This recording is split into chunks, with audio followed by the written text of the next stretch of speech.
President Joe Biden is a bully. He has been a bully his entire career. When a toxic person can no longer control you, they will try to control how others see you. The misinformation will feel unfair, but stay above it, trusting that other people will eventually see the truth, just like you did. The entire world has now seen the truth of Joe Biden.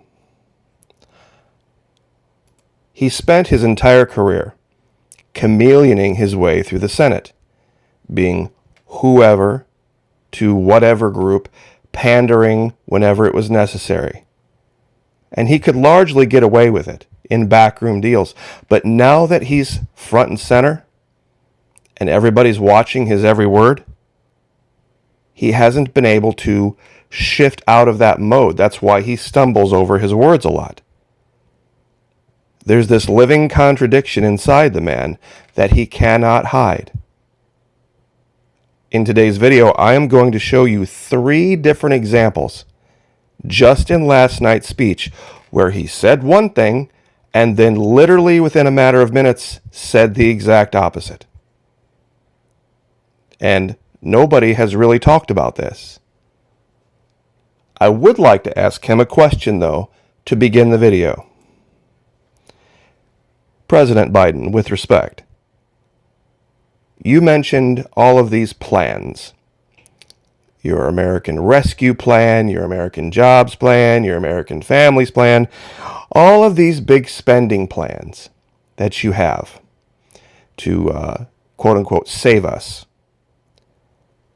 On the map to the left are states outlined who have introduced bills to roll back access to mail-in and other methods of voting, largely saying that we want people to show ID.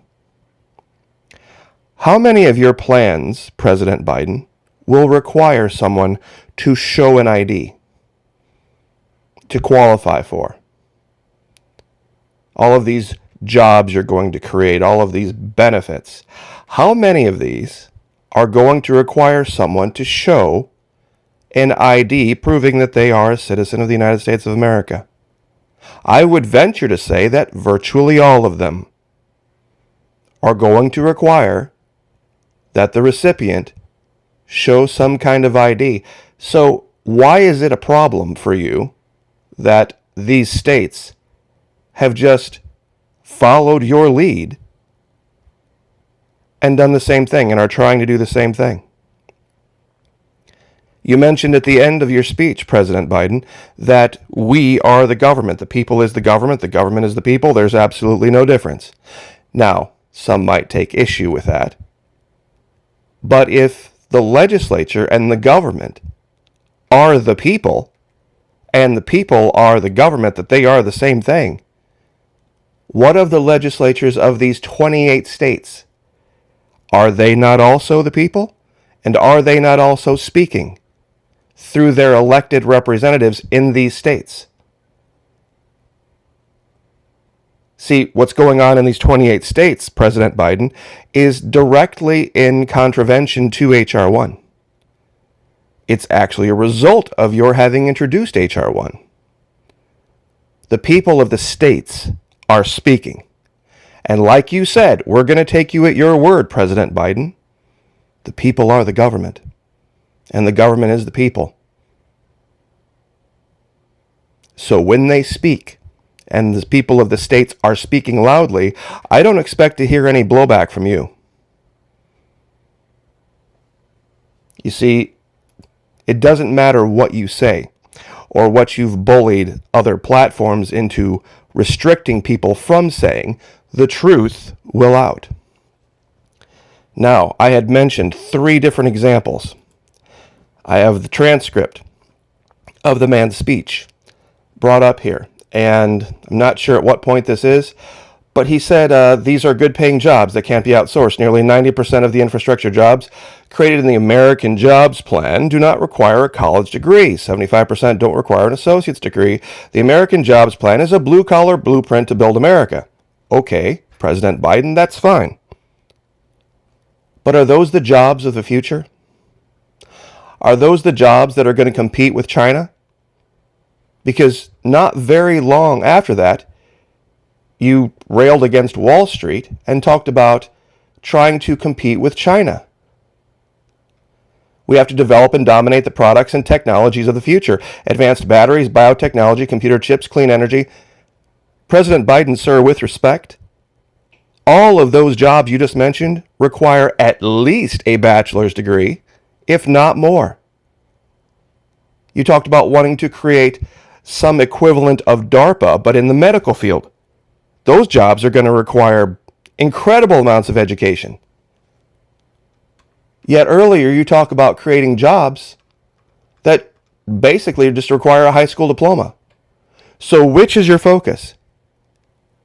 Do you want to keep America in the past with blue-collar jobs? Or do you want to move America into the future with jobs that require education that allow us to compete on a global level? Which one is it? See, nobody caught this.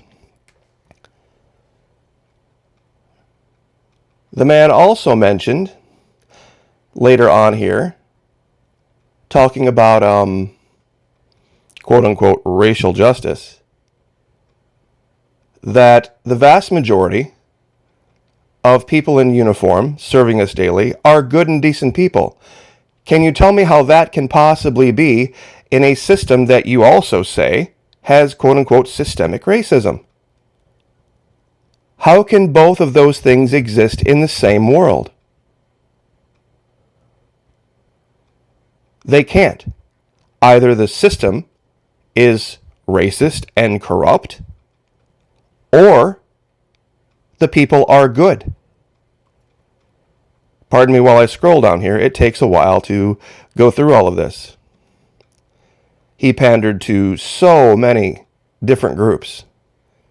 He tried to say, oh, there's good people on Wall Street, but they're really corrupt and not paying their fair share of taxes.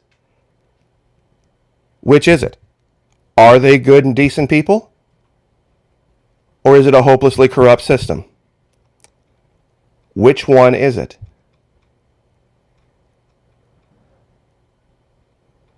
We are almost there, I promise.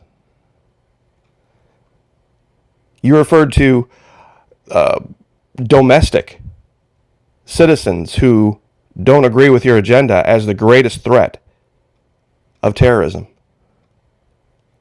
Here it is, right here. Now is the opportunity to make real progress. The vast majority of those wearing the badge serve our communities honorably. The vast majority of those wearing the badge serve our communities honorably. Those are your words. But yet, root out systemic racism in our criminal justice system. One of the two is true. They are directly contradictory. This is the result of the man having been in the Senate for so long. He has to be able to literally have two minds. And a man who does not know his own mind is unstable in all his ways. This is why he gets confused. This is why he stumbles over his words. Because he doesn't know what he is or who he is at any moment in time.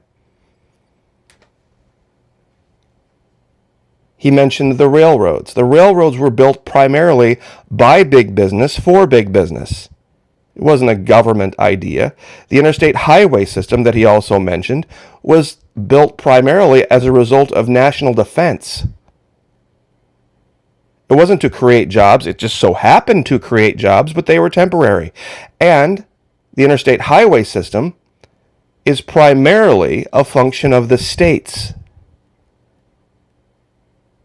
It is primarily a function of the states.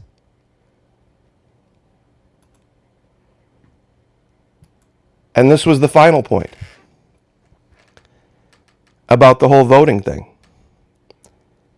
You say that the vast majority of America doesn't believe there was an issue in 2020. Can you explain the map on the left then? Because remember, those states are speaking through their legislatures, i.e. their government. And you said, President Joe Biden, that the government is the people are the government. You said that. So if that's the case, the governments of these states are speaking, i.e. the people of these states are speaking, in direct contravention to H.R. 1.